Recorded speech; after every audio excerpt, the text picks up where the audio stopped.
சித்தர் பூமியாய் சிவலயம் காட்டும் அண்ணாமலையே போற்றி.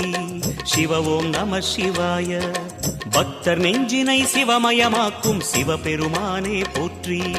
ஹர ஓம் நம சிவாய.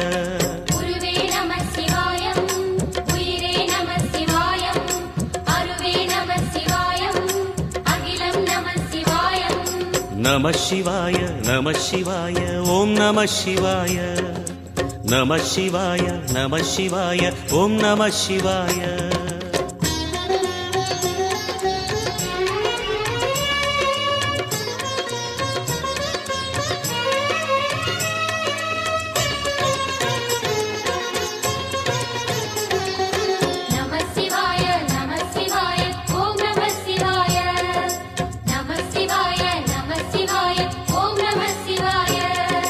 அன்னை உமைக்கு இடமாய் உடலில் ஆலை